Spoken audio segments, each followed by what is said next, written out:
Hi, I'm with Aslin today, Aslin Ishak. We're here in Sheffield at one of Aslin's HMOs. Hi Aslin, you okay? Hello. Yep, I'm very well, thanks. How about you, Nick? I'm great, having a good time. It's nice to be here in Sheffield. And this is your HMO that you've just purchased? Yes, yeah. Okay, tell us, how did you source this particular deal? Did you go through an estate agent? Yeah, I did go through estate agent. And then, in the beginning I was struggling with getting deals from estate agent, and I implemented some advice from people.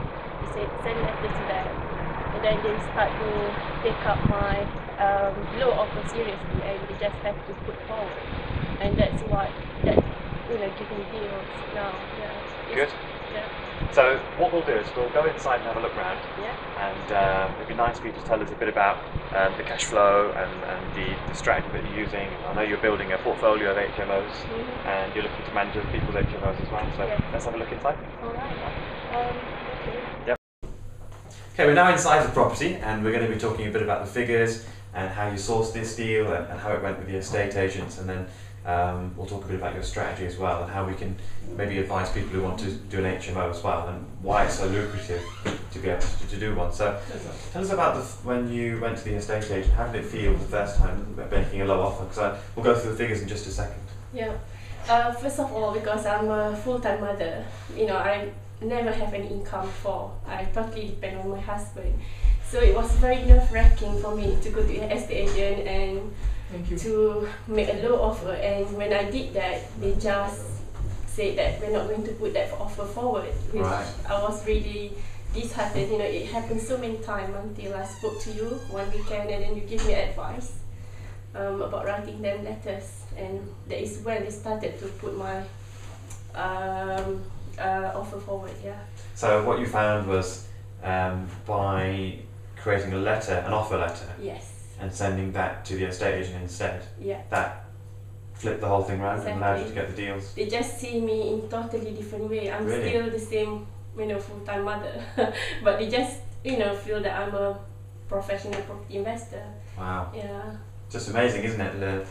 How much does it cost for a letter? A couple of pence. Exactly. And then that's it. So paperwork is very important. Yeah. I agree. Yeah. I agree. It also helps you systemize your business so that it can run without you, because now you don't need to be sending letters out. Other people can do that for you, so it helps you kind of build things out. I know you're going to be at the Underground Investors Summit in June 25th and 26th. Yes. Would you mind sharing the letter that you used? Yes. The offer letter, that would be really good. Yeah. So if somebody's watching this and they want to know how to get deals from estate agents, because we're going to talk about the figures in just a second. I know the figures are very good. You can get hold of Aslin's offer letter and do that yourself. So tell us about I'll tell you what, before we go into the figures, tell me about so when this particular property, you made the offer, what happened next? How did it go from there? I didn't know what to do with it because I never bought a property. So again, I spoke to you, and then you talked about HMO, and I thought this is the best way for me to get the most cash flow from this property, because average 5 bedroom, 4 bedrooms for a family in this area doesn't give much profit. So after talking to you, and then you advised about electricians, how to get HMO license, all those, I just went for it. And then I got a person from Sheffield City Council to come with me. It was really nerve-wracking, Was it? Yeah. And then I didn't even understand what, to talk about, at that time. But I got my builder with me, and, he helped me with it as well. So yeah, we just went through all the recommendation that he asked us to do. Right.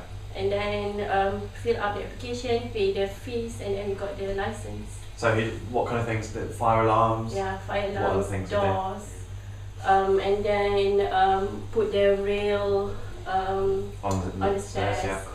And then just make sure that all the cracks are, do something about it. Yeah. What else? The measurement is very important for HMO. Make sure that it's not cramped, enough space for people. What else that I can remember? That's all about it, really. And so it's not too difficult. It's not something anybody else can't do. I mean, a lot of people say that, people say that you're crazy. Your first property, you're doing HMO, and I thought it's not it's not easy, but it's not difficult either. So it's just doable. So the figures, purchase price 115, Yeah. value minimum 180, because I know they're selling at auction for 180, which means they're probably worth a bit more than that, which I think is great, because it means you've got equity in the property from day one. And cash flow, it's about £500 a month? Yeah, about 520 a month. That's brilliant. Yeah. And I know that, because one thing that Aslin did really well is she managed now, even just from your first property, you've now figured out what your strategy is going to be, which is buying less properties, but of this type, so that you get more cash flow. I think that's a very wise strategy, because it means you're not managing 30 properties when you can manage 10 and get a lot same cash flow. Yeah. That's really, really good. So I know you've got a really good way of finding tenants and things. So tell us a bit about that, because I think that's quite unique. Yes, I'm originally from Malaysia, so I know quite a lot of Malaysian students. So they are very good tenants. You know, they pay on time. They seem to have cleaned everything up, so that's good. Exactly. And they cooperate with me as well. Easy to communicate for me. And even now, I get, I'm helping other landlords to get access to the database of my tenants that I have, potential tenants for them. So at the moment, I'm managing another 2 for other landlords. And I'm meeting another landlord after this as well, who I did work for free for him in the past, and he said that the tenant that you provided was really good, and can you find me more tenants? That's smart. So now you can go into building a letting agency, and because you get paid for not doing a huge amount of work. You just provide a tenant, you can get a commission ongoing. That's really, really good. Yeah. So I know you've bought another HMO nearby. Is it Yes. nearby for this one? Yes, there is. This is about 10 minutes away from the uni. The other one is 5 minutes away, and that one is even better because I got some experience. And then the thing about HMO is it needs quite a lot of money in the beginning, because to buy all the furnitures, and then the fire alarm, all those. What I did with that property was I negotiated with the vendor to buy the whole furniture that he has, and it was a very good condition. So I just spent about £500 to furnish up the whole property. Wow, so great. Saves you buying it all from brand new. Exactly, yeah. It's really good. So for somebody who's quite new, because you've only been doing this for how long? Very short period of time now. Yeah, I started in September. Yeah. So that's only what, 7 months? That's really good. You've made great progress. Yes. For somebody who's also perhaps a full-time mum or working full-time, would you say it's possible for them to go and build a portfolio too? Does it take any special skills?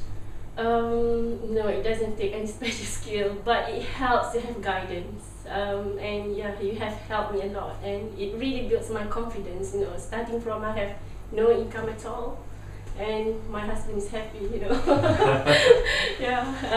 be responsible for for women to be responsible for our own finance income is such a good thing. I think it's brilliant. I think it's really good. I'm really proud of you. I remember when we first met, and one thing I liked about you was you always asking questions. You're not afraid to ask questions. I think that's very important. Never be too proud to ask a question if you're not sure of something. And then second thing is you took action, which is just as important, to go and do the stuff. And I think your strategy is perfect. I think you'll be able to build a really good portfolio here. 10 of these properties and one sort of 5k a month cash flow. You don't require much more than that really to be financially free. So I think it's a great strategy. For somebody who's new to property, so perhaps somebody watching this video who'd like to get started, what are your tips for someone who's completely brand new that they should be focusing on if they want to be successful? First of all, I think it's important to just educate yourself, so that you have some guidance, you are taking calculated risk, and then just get connected to people who know, because you don't have to know everything. When you don't know something, you can ask the person. If you have the, you surround yourself with the right people, and then your life is going to be easy. Good, well done. Yeah, thank you. And it's going to be nice to see you at the Underground Investors Summit on June the 25th and 26th. It'll be really nice to hear more about your strategy. I know you're going to be sharing with us exactly what you've been doing. Talk a bit more about some of the properties that you've done in between now and then. And looking at your offer letter, I think that'd be really good to see how that completely changed everything for you. So Thanks very much for sharing. It's very nice of you. It's my Thank you. pleasure. Thank you. Thank you.